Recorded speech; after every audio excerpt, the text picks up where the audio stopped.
Welcome, everybody. It gives me great pleasure.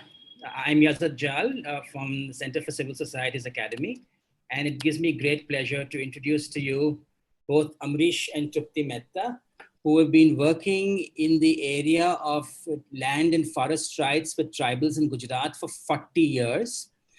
They are trustees and full-time activists of ARCH-Vahini, a voluntary organization. They first started working with tribals when they were losing their lands and houses in the Sardar Sarovar Dam project, Narmada. And their efforts resulted in a new rehabilitation policy declared by the Gujarat government in '87. Thereafter, Ambrish continued to work for the proper implementation of this policy, while Trupti started working with tribals affected by the Shulpaneshwar sanctuary for protection of their forest rights from Forest Department. During 2003 to 2007, she played an active role in the national campaign for the enactment of the Forest Rights Act, a historic legislation that recognizes the rights of scheduled tribes and other traditional forest dwellers on forest land and resources. From 2008, both Ambrish and Trupti are working for the proper implementation of FRA in all tribal districts in Gujarat, and their efforts have led to recognition of rights for nearly 50,000 scheduled tribe families. They've evolved an innovative use of GPS survey and historic satellite imagery to clearly establish that most of the tribal claimants are indeed cultivating their lands from before December 2005, as legally required under the Forest Rights Act. The use of this technology has led to the approval of more than 90% claims in Narmada district of Gujarat, and they're also working with village Gram Sabhas to build up their capacity for management of their community forests for sustainable use. So without much ado, let me welcome both Trupti Ben and Ambrish Bhai. Thank you.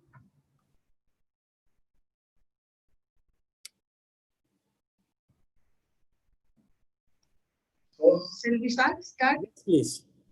sure. Thank you. Thank you so much. And thank you, CCS and Parth, for giving us this opportunity.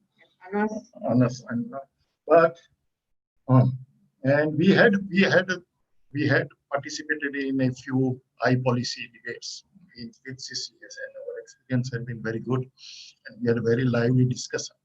We hope that today also we would be having such good discussion. The topic, as you know, is this importance of forest rights for tribal welfare or tribal empowerment. And as you know, the forest rights we are talking about is mainly in the context of Forest Rights Act. I don't know whether all of you are aware of Forest Rights Act or not, but looking at the names, I thought that it would be a good idea to briefly summarize what this Forest Rights Act is and how it came into being, so that we can have a discussion. Forest Rights Act, the whole full name is Scheduled Tribes and Other Forest Dwellers Recognition of Forest Rights Act 2006, and then rules of 2007. So this is but in short, it is known as Forest Rights Act. It recognizes two types of rights of the tribals and other forest dwellers in tribal forest areas. One, individual rights over lands, forest lands, which they have been cultivating or occupying for habitation. If any tribal family has been cultivating these lands from, say, December 2005, the Act recognizes his right to get a proper title over this land, so that he can cultivate this land and for times immemorial. So he get a proper right over this land. That is one right. Other rights are community rights over forest resources. These include full ownership of all minor forest resources of their village, which include tendu and all these other things, but most importantly, bamboo. Bamboo has also been recognized as a minor forest produce under this act, and village community and village individuals of the village have full ownership right over the bamboo of their villages, not only on their individual lands, but of the forest area of their villages. So that is very important right. And another community right which has been recognized is right to manage forest. So they are given the full management right of all the forest resources of their area for sustainable use. So they can decide what to grow, what not to grow, how to regenerate the forest, how to protect the forest, everything. They have a very important Gram Sabha. Gram Sabha has the very important say in all these matters. So this act, the implementation of this act started in 2008, from January 2008. And there was a lot of enthusiasm that this would be a sort of a revolutionary act, and it would lead to many vital changes in this whole area of the all tribal areas. So that was what all of us expected. Trupti was he participated in the process of formulation of this act, so that a lot of loopholes were not there, and it was Gram Sabhas were given a very important role in actual implementation of this all, and many other regarding evidences also. Many other good provisions are there in that. So if one looks at the act, we find it very revolutionary. Most of the people see this act as a sort of a welfare legislation, so that tribals are poor, and this would lead to their recognition of certain rights, and it would give them some land, and it would give them some rights to forest resources. So sort of a welfare legislation. At the same time, the act itself is basically looking at recognizing the rights which are there. Act does not claim that we are giving any new rights to the tribals. It says that we are recognizing the rights which are already there. And it would be worthwhile to look at the background, why this act was important and why it is very crucial for tribal empowerment. Proper implementation of this act is very crucial for tribal empowerment. If we look at the tribal areas, and which are also known as scheduled areas under the Constitution, Schedule 5 and Schedule 6 areas, find that they are rich in most natural resources. All forest resources largely concentrated in these scheduled areas. All mineral resources largely concentrated in these scheduled areas. And also very much there. Population density is also less.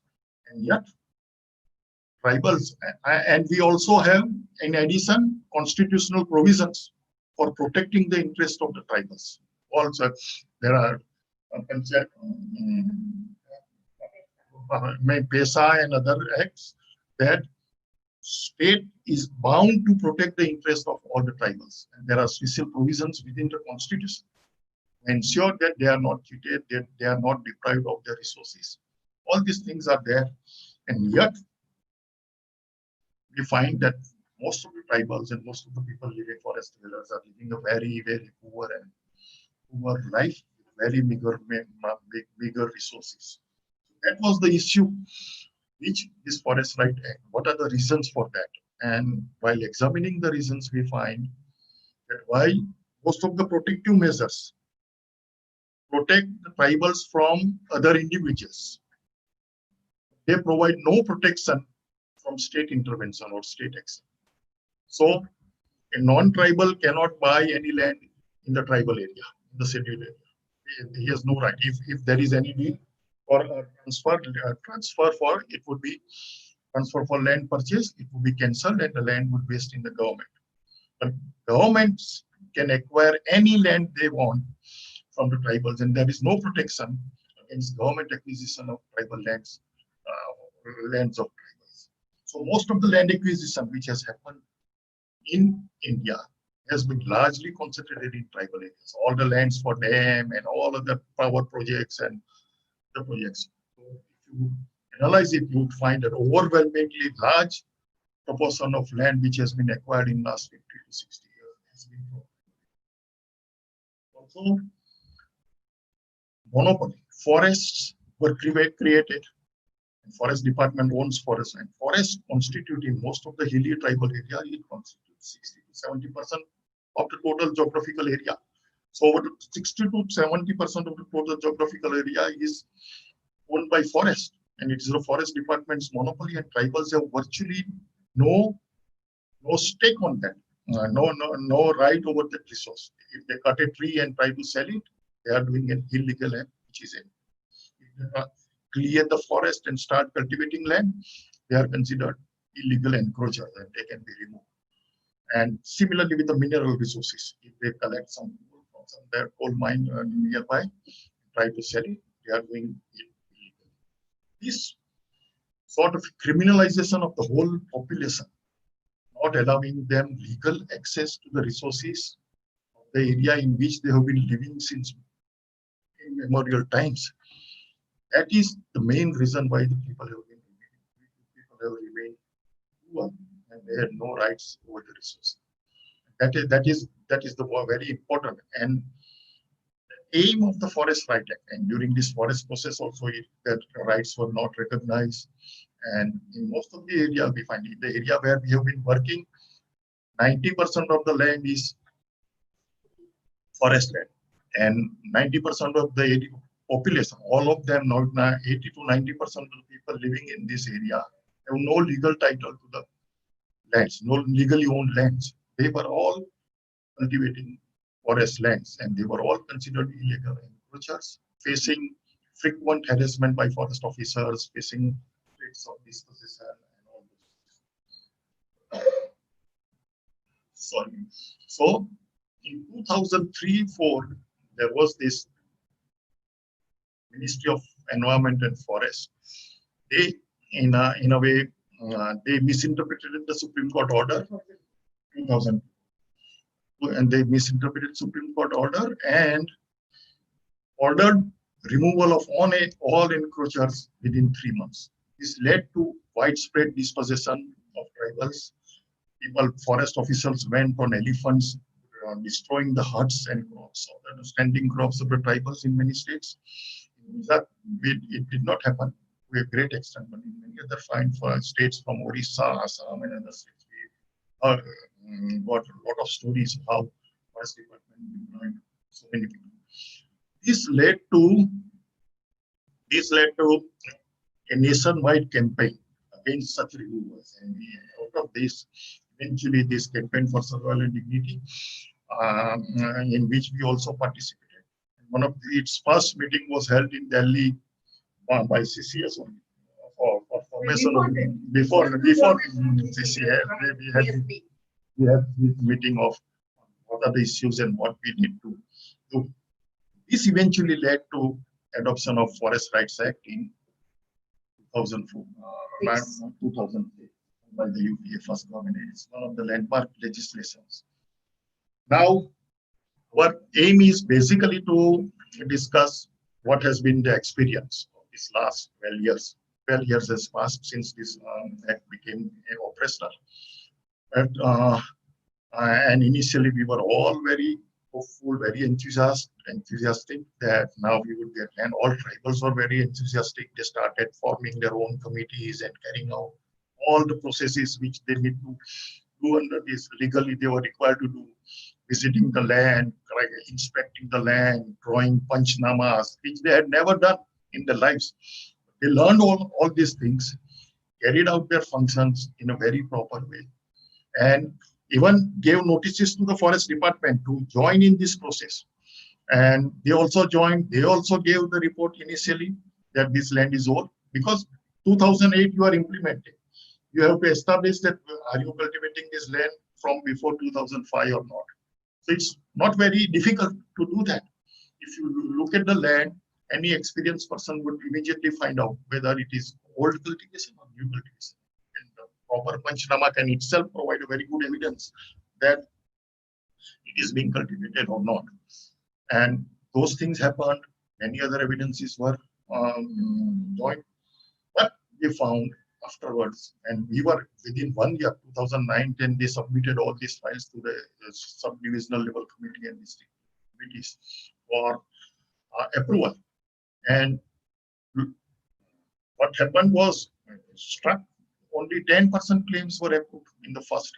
Only 10% in Gujarat and in many other states, only 10% claims approved. All the rest of them rejected. All claims that were approved, also person had claimed 5 acres. He was cultivating 5 acres, but he was given only 1 acre. That's that type of implementation.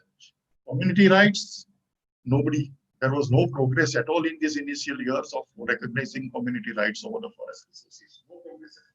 But now, after all these years, if we have a look at an all India picture, 4 million tribal families have claimed individual rights, claim individual lands for their cultivation.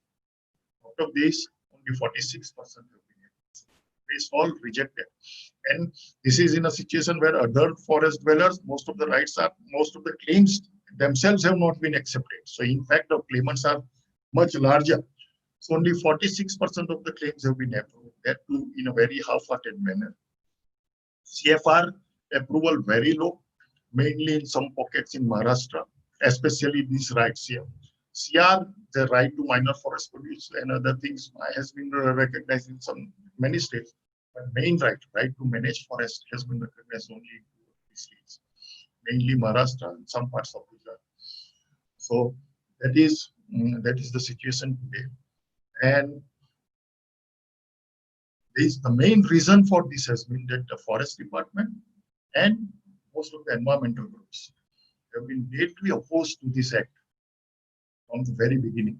And they have been fearing and they have been arguing that this would damage the forest, this would lead to and destroy the environment, destroy the forest. And so there is none. And they are very deeply they deeply believe that this would lead to destruction of forests. So they are creating obstacles against this act, implementation of this act at every stage. So that has been the main problem why this act has not been properly implemented. So even now, and if most of you would remember that last year only, Supreme Court had issued an order of removing all those whose claims have been rejected and considering them encroachers, removing all these people from the land, and this would have affected about 2.2 million families. Luckily, it reversed this order in the very next hearing, and now this court is still pending. So the issue is still pending. An additional point I would just make, and then we would have question answer so that we can discuss. Additional point that wherever happened, we adopted this technology of GPS surveys and satellite imageries to establish that this has been picked up in a big way by the farmers. All of them are doing their own GPS surveys of their lands. And then we superimpose these results of this survey on historical satellite images of 2005 and 2008, and then generate maps. These maps clearly show whether this land was under cultivation in 2005 or not. And in 90% of the cases, we have carried out this survey for about at least 40,000. And in 80 to 70 to 80% in most cases, and in Delta where we are working almost in 90% of the cases, this imagery is so that almost 90% of the claims are genuine. Even then, and these results, this data, GPS data was examined by independent agency, GIR Foundation, which is a government agency. It also said that what the Gram Sabha says is correct, and almost 80 to 90% of the claims are genuine, and this will be recognized. These reports have been given from 2017, and yet it took us a long fight after 3 years, after which in this last July 2019, the district committee finally approved these claims.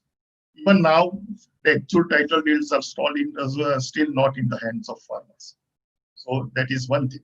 So our main contention is that most of the claims, it cannot be true that 46% of the claims can be bogus. That can be 5 to 10% claims where people might have encroached after the act has passed. But overall, most of the claims are genuine and they should have been recognized. They are not recognized. Now, just last point on what is happening after recognition of the rights. The area where we are working, and we have got the rights recognized for most of the people. now 90% claims are recognized.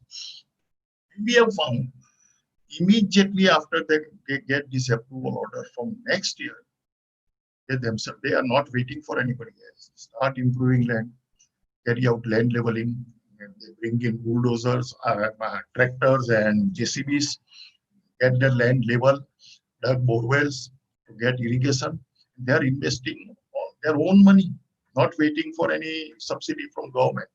Whatever money they earn from going out and learning from earning as wages from the migration to cities, they come back, invest these things. Earlier, they could not do this even if they wanted to.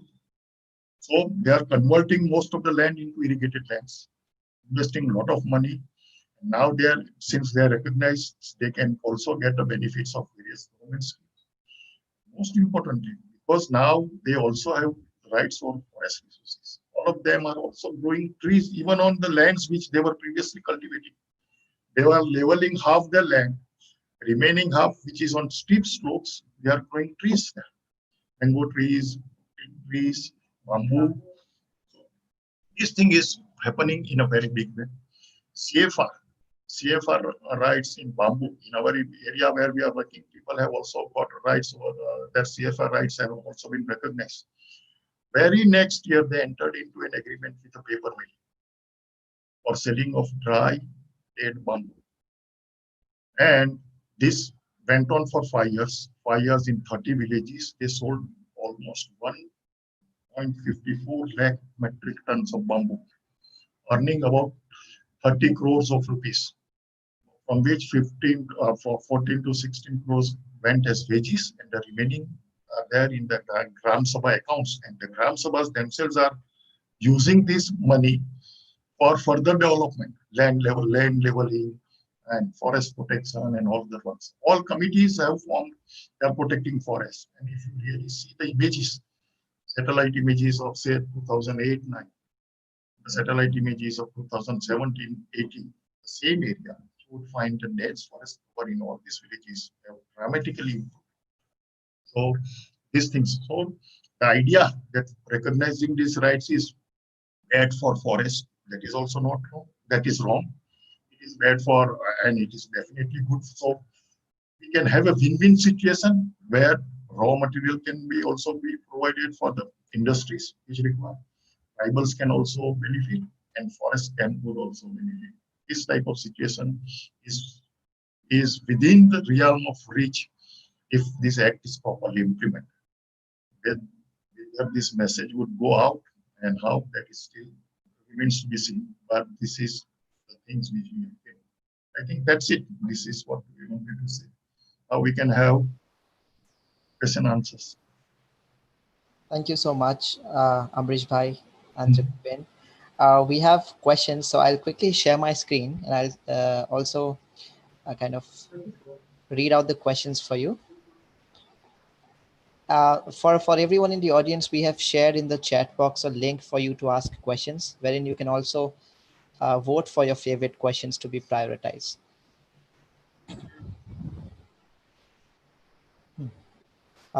Can you see my screen? Yes, we can see your screen. Yes. So the first question that we have is this: that is there any way in which tribal people can claim the land that they were living?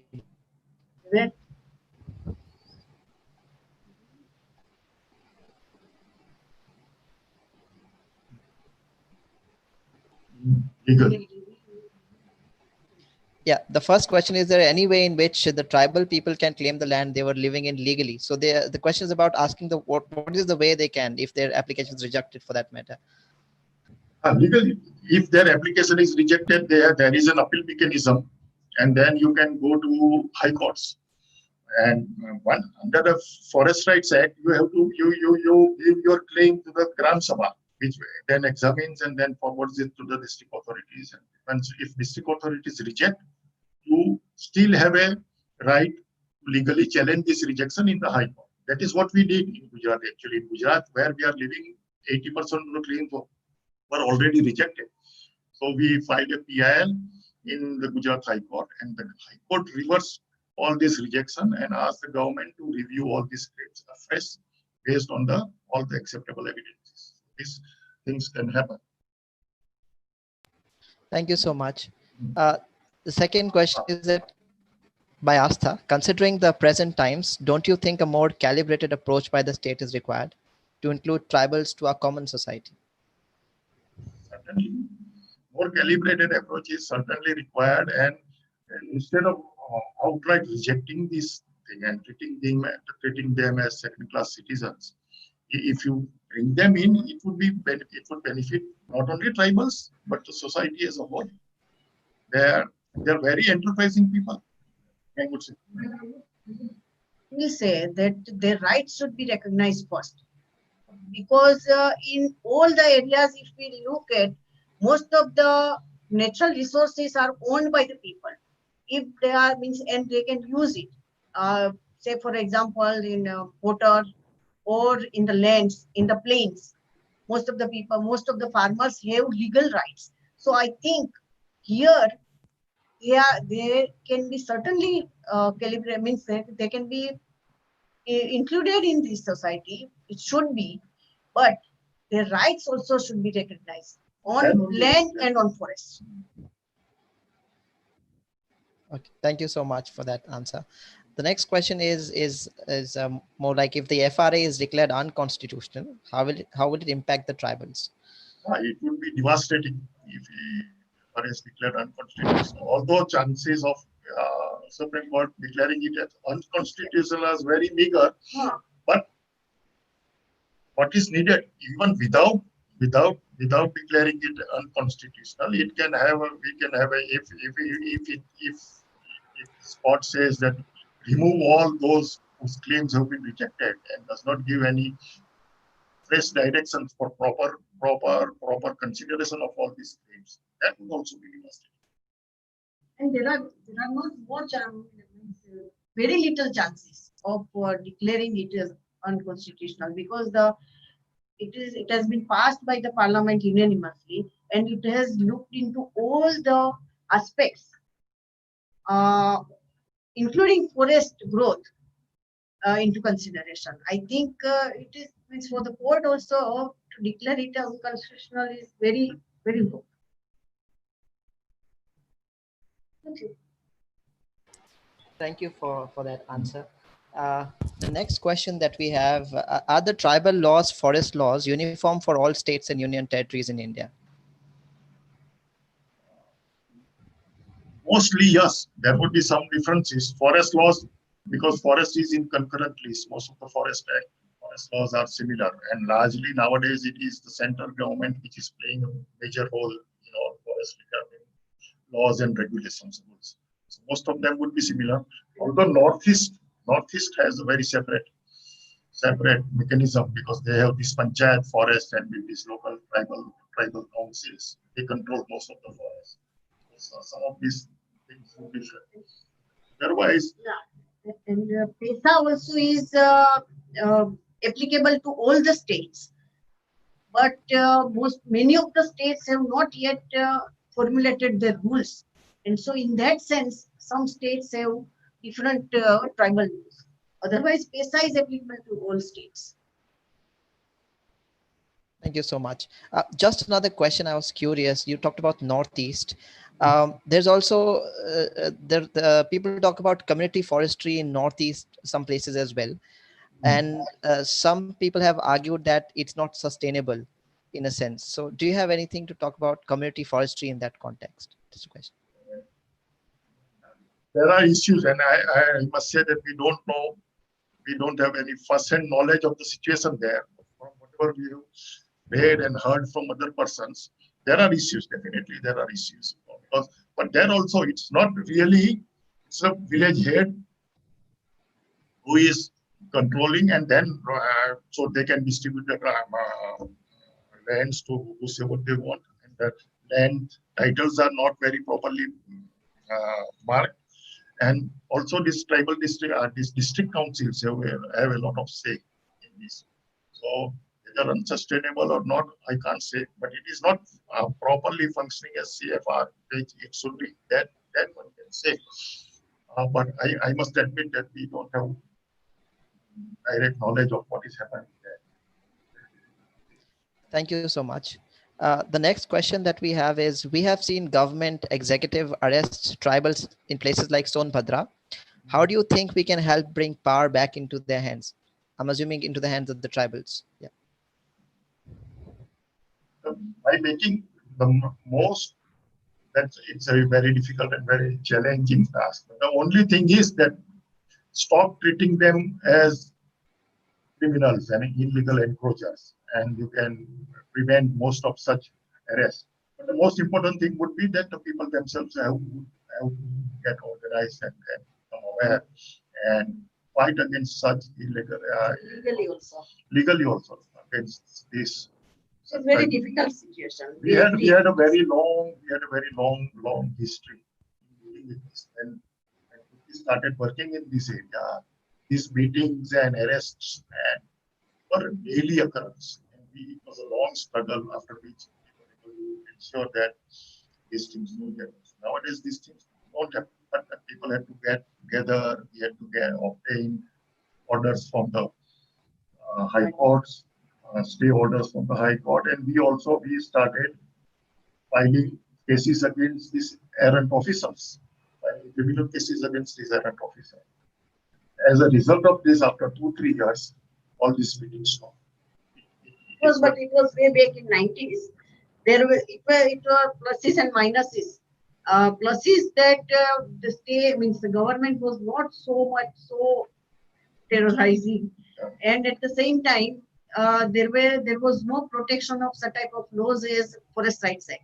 So it was both ways. So we have to chart out our ways with the help of organizing people, at the same time getting help from the court.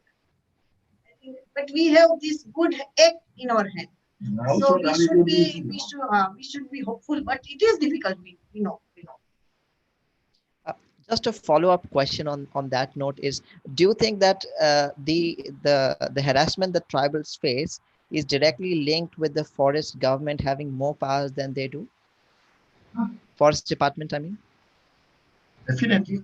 No, or you cultivate a land and you are encroaching. You collect forest produce, you are doing an illegal act. All these things, it is this thing. Then once this rights recognized, immediately after this FRA, situation totally changed. And not only they cannot harass them, but now harassment had stopped in our area from long back because of the organization and illegal actions. But still, you are cultivating it. Pit girls and foresters are not harassing you. But even then, they would collect daily 20 kg of your agricultural produce from every farmer. You used to collect so many bribes from these foresters. All that has now stopped because now they are the legal owners, so nobody will give them anything. Thank you for that answer. The next question is about the current situation. How did COVID-19 had an impact on forest dwellers? COVID-19 did not have much impact because most of these forest areas are free of COVID, but the lockdown imposed in the line of COVID-19 had a very devastating impact. The area where we are most, because from March to June is the main time during which all of them go out to cities and other rural areas to earn wages. This is the time where they get most of their cash income. So that did completely lost. And this would be something around 20 to 25,000 rupees, which they would earn during these 3 months by doing all sorts of work. Come back, invest it in agriculture, invest it in for their education of the children, and many other things. So that they lost. Then there was no Narega work in their own villages, where the women and other people living back in the villages used to get work. That also stopped. And the third thing, they did not get proper value for their agricultural products. Markets were not there, markets were closed, and they had to sell most of their vegetables and this maize and other produce. And maize and other things at 70% or 50 to 60% of the actual price, and vegetables even at 52% or 50% of the value, they they would have otherwise received. MFP also they could not collect and save.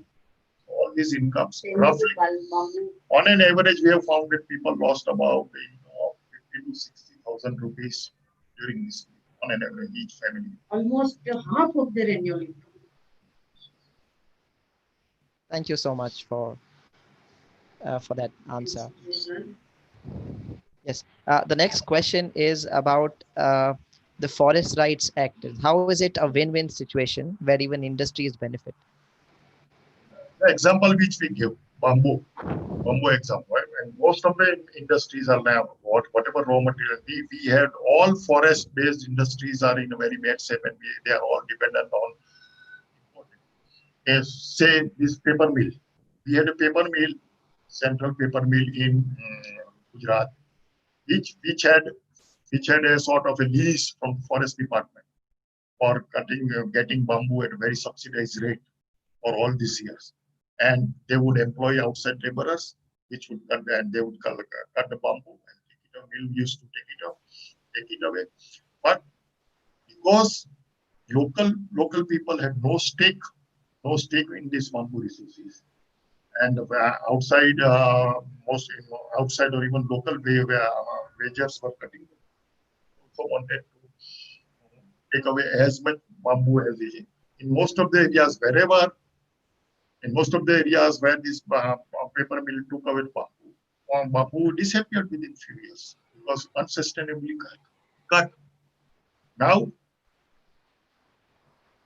Gram Sabhas, village communities have long-term rights over this bamboo in these villages. They ensured that only dry and dead bamboo are to be cut, no green bamboo is to be cut, and then they sell it to bamboo. And even after that, this company benefited. Company continued this work for 5 to 6 years, in which they cut all this they did not have to take what it easily. They met the interaction between the villagers. Same villagers were fighting this company when they had no rights. After they got the rights, they immediately got held meetings with these industries and worked out this arrangement of selling bamboo to them, and which was flourishing now. Now there are some difficulties because now the paper mill is shifting to wood-based paper and are no longer using bamboo. That way, it is the incentive. If the local people who are living on the ground where the resources are there, they have incentive to protect and conserve these resources. And these incentives can only be economic incentives. They would protect these resources, manage it, use it, and earn livelihood from there. And they would interact. They have no problem interacting with industries also. Thank you so much for that answer. We have some technical issues, so I'll just read out the questions for you. The next question is, what are some of the ways through which we can integrate the tribal economy with our national economy more efficiently? Difficult question, but the same main thing is this only. That one thing is for certain, the tribal economy is isolated from the national economy largely because it is subsistence. There is no growth. Even then, people are moving out, interacting, earning wages, and coming back. Tribal economy, once this forest flood, main important thing which we need to ensure for tribal is this: that forest-based industries, they have been closed in India for last.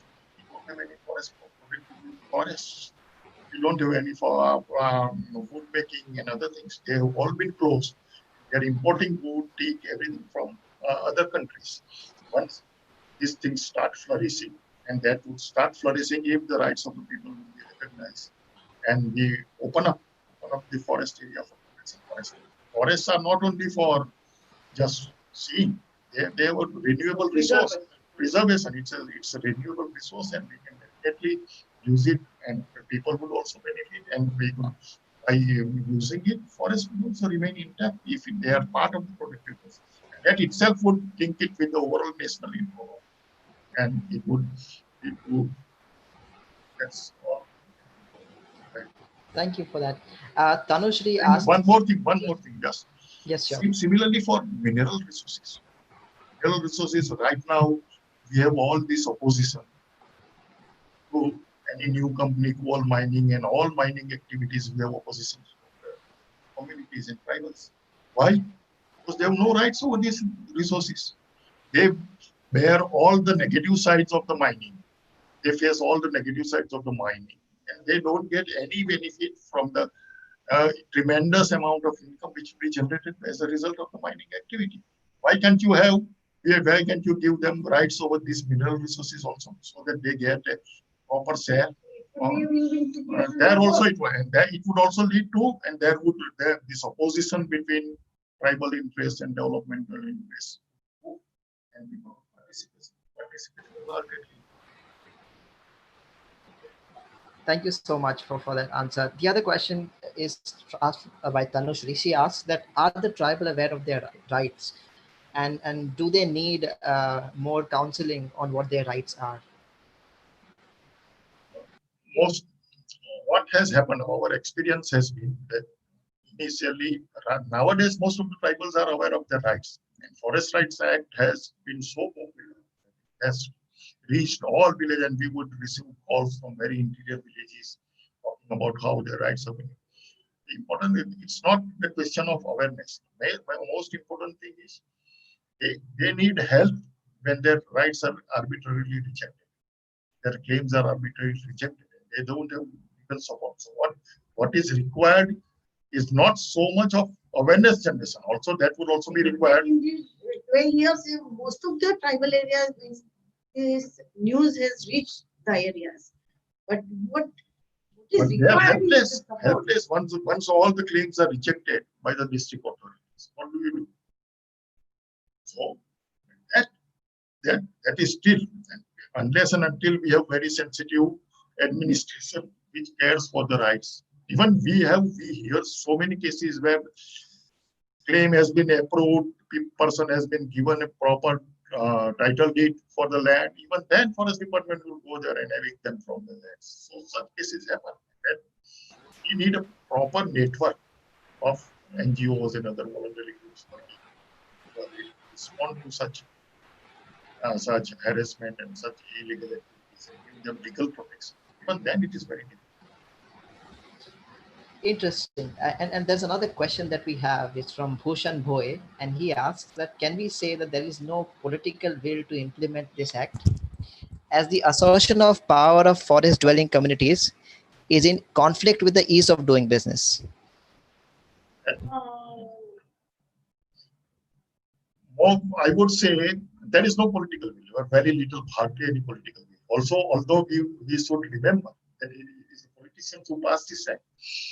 So, and at that time, this interest was generated. So I personally feel that if any politician having a long-term view of his chances should be interested in implementing this act, it would basically consolidate their vote banks. But this is not happening. This is not happening, and across state and across parties, it is not a question of one party or the other. Across parties, nobody is really interested in ensuring that this act is properly implemented and tribal rights are properly. The main reason is, I feel, get away with this. There is no political cost they have to pay for this. And it is not, again, not that only because tribals are not, because tribals also don't have the option.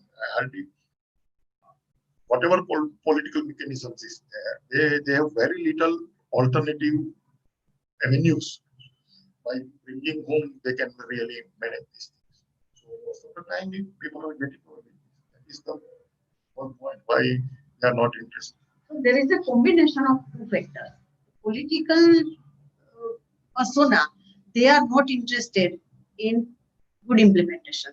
And the Forest Department is so deadly against this act that it doesn't want to get this implemented. And so these two things have resulted in this impasse. And with the question of doing business, I don't think that it is connected with this. non-implementation of No, the act. in ease of business is that is also in a way it's right. That right now, if the lands are with the forest department or with the government can enter into all sorts of contracts with the companies. There is this big move for this production forestry, where all degraded forests are to be given. That was the scheme. It has been withdrawn, but last year, a few months back only, there was this scheme that Forest Act was being amended to ensure that large tracts of degraded forest lands can be given to industries for regenerating forests. And Swami had written on this based on our experience in Dediapada that the best way is to give the ownership of the forest to the tribals, and then they would erect, because industries don't require forest lands to get forest resources. They require forest resources, and they can very well get these forest resources from the tribals. By doing this, you would basically remove all the opposition to the project. But by having giving lands to the industries for growing forests in tribal areas, create conflict on a large scale in all villages. Because all these lands are being occupied by tribals. They are cultivating them. They are collecting forests from them. These conflicts would happen. So, in a way, it is an ease of business. But if tribals have the rights, then you cannot easily transfer this land for industries. You cannot easily transfer these lands for use these lands for other purposes. That type of ease of business that ease would also not remain. So that is also one of the reasons why are not very interested. And most of it's true that most of the governments and most of the people think Forest Right Act as an impediment in development process. Because but in actual realities, this is not true. Most of the Gram Sabhas, most of the villages have no problem approving projects for road building, for transmission lines, because they want all these amenities. It is not that they want to remain in the this idyllic state where they are not interested in getting electricity, not interested in having houses. All of them want everything. So it is not really true that this would happen. But this is the impression that once you do this would happen. Thank you for that answer. The next question is from a participant from Jammu and Kashmir, and she asks about the Forest Rights Act vis-a-vis the state of Jammu and Kashmir, now the Union Territory. How do these transition affects the rights of communities? So how the Forest Rights Act is applicable to Jammu and Kashmir? So far it was Otherwise it was not. But after this, it is now applicable. Whether they have started implementing it, or there was news that it would be the first thing the government would take up is the proper implementation of FRA in J&K and recognizing the rights of the forest communities. But we don't know whether any movement actually on the ground. But now, because it is a union territory, it is applicable. The next question is this relevant, this recent controversy surrounding the EIA, and is the draft EIA affecting tribal communities? That's the question. What's affecting? The draft environment impact assessment, is it affecting tribal communities? They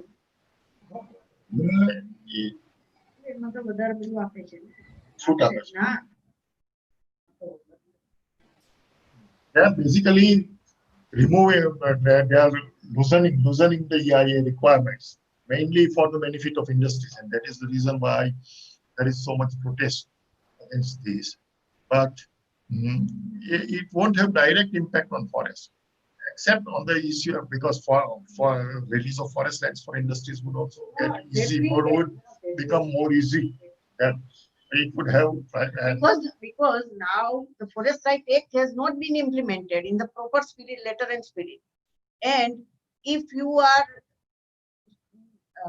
widening the scope and amending this impact assessment, environment impact assessment thing, so it will of course negatively impact the tribals.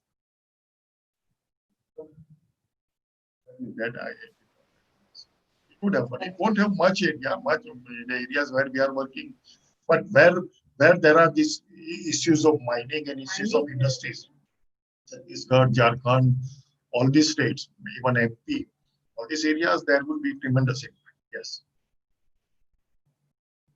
Thank you for that. The next question is that, has there been any landmark case in judicial history that has truly advanced the rights for tribal communities? Two cases. One was Vedanta cases by Supreme Court, and another was case by our ARCH in the Gujarat High Court. And this all the more than 1 lakh rejected claims, High Court order reopening of all these rejected claims. But much well known is this Vedanta case. Vedanta case in Supreme Court. Niyamgiri.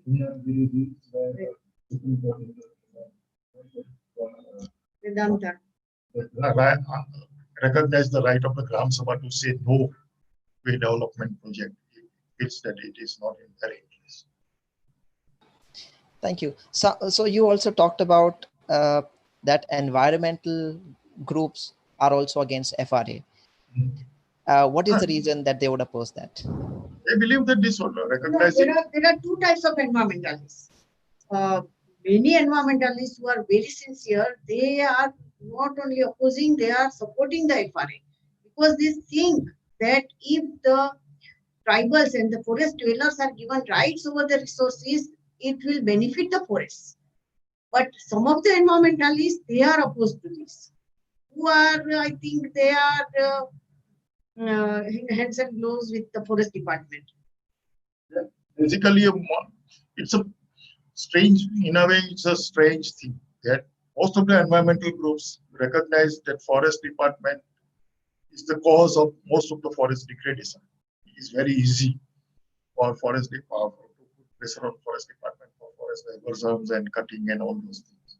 So in a way, it is responsible for most of the forest destruction, and yet they believe that removing forest from the forest department hands and giving it to tribals would lead to more forest destruction. Whatever control we have now would also go, and it would be free for all, and people would just destroy the forest.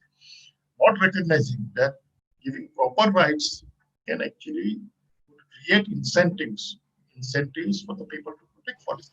That we have seen, and we also did not believe. We also had our own doubts when these rights were not recognized. But once the rights were recognized and we saw people protecting forests on their own and actually changing the whole landscape within few years, then we recognized that in fact, this can happen. But it is very difficult to grasp that this can happen. Even now, if forest department still starts intervening and start taking control of the areas where people have been protecting, the forest will disappear soon again, because then people won't have any incentive to continue to do their protection work. So the next question. This is difficult to grasp. That how incentives, it is incentives which largely determine the people's behavior. If you give them no incentive to conserve, they would destroy. And centralized bureaucracy cannot protect things, especially in a country like us, where we have people living in all corners of the country. And another aspect is which we have seen in our area, that our villages are adjoining Maharashtra villages. And normally, before this act was implemented, Maharashtra people used to come to these villages to cut bamboo and to cut trees, teak especially. But when they found out that these Gram Sabhas and these people have got the rights over their forests, there was they immediately grasped them and they immediately knew, and they stopped coming, because the people also explained to them, they also persuaded them that it is now our forest, and so don't come. And they immediately grasped this, that they respected that it is now the people's right, it is now the Gram Sabha's rights.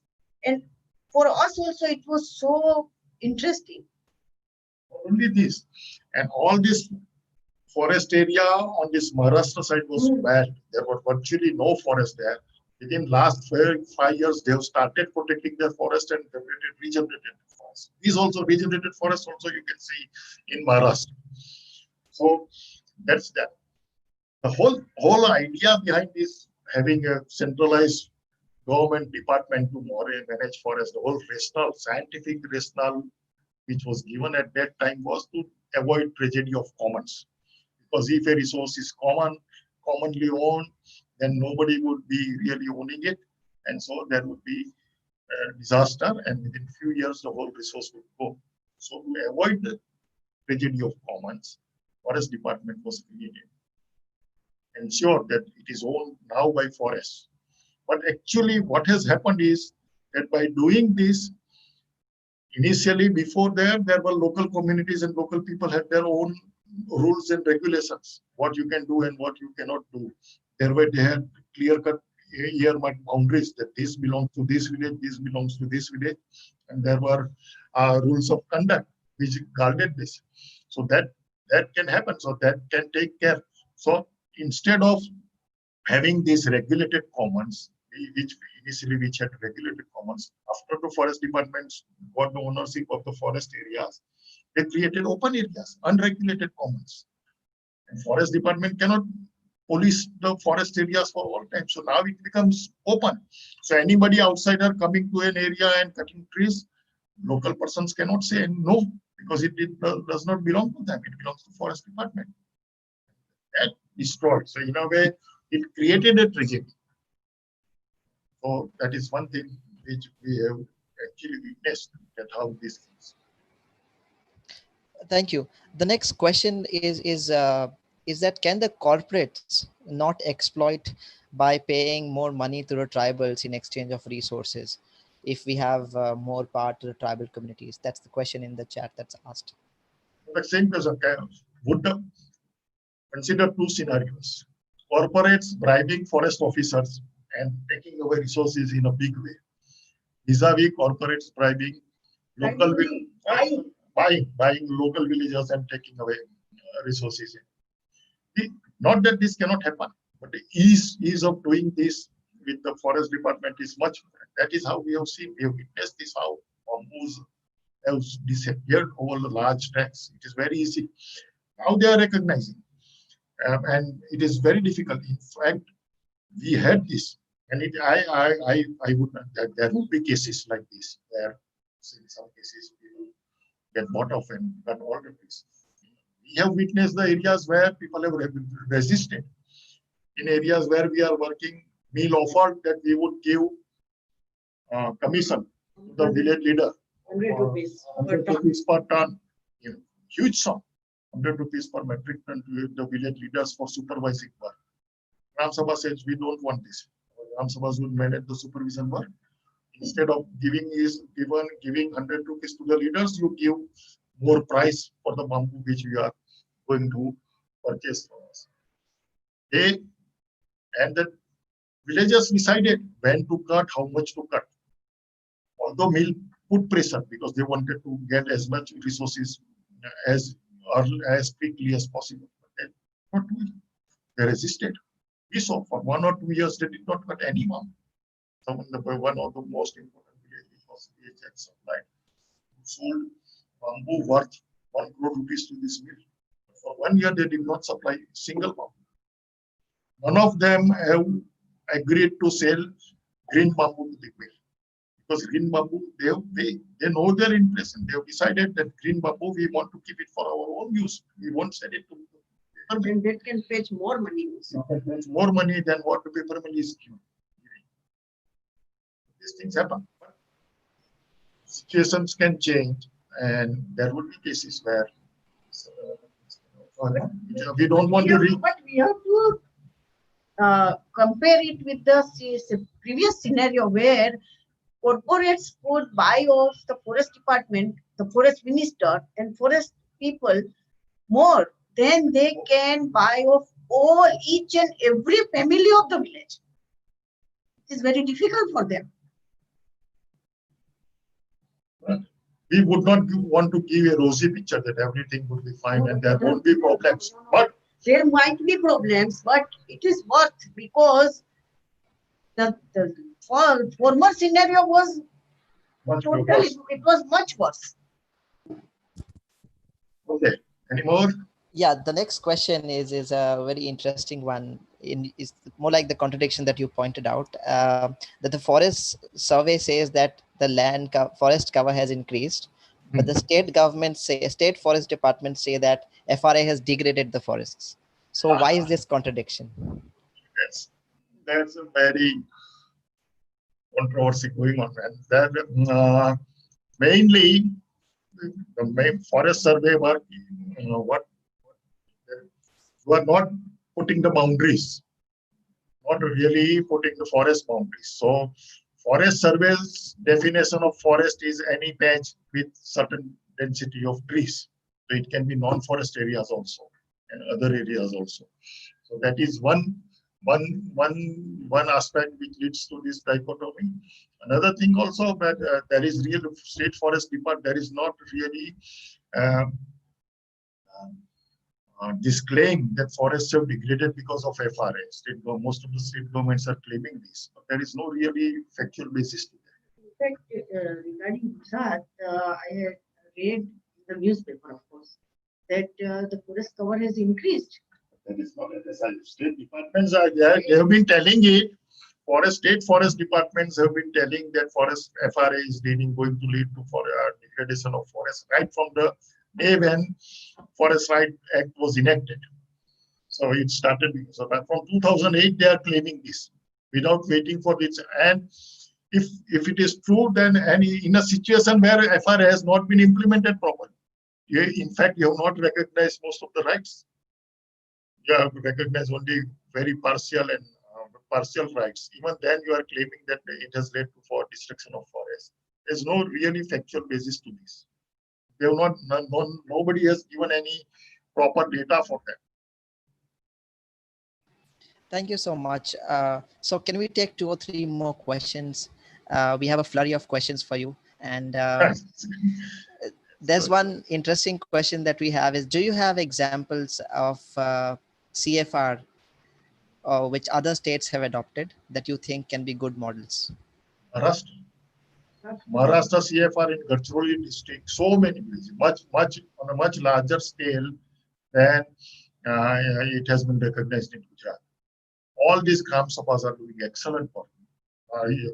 Most interestingly, this CFR was implemented. It's a Naxal area, so collectors and DSPs took special interest in ensuring that CFR rights are recognized, thinking that it would limit the influence of this extremist groups, and it has.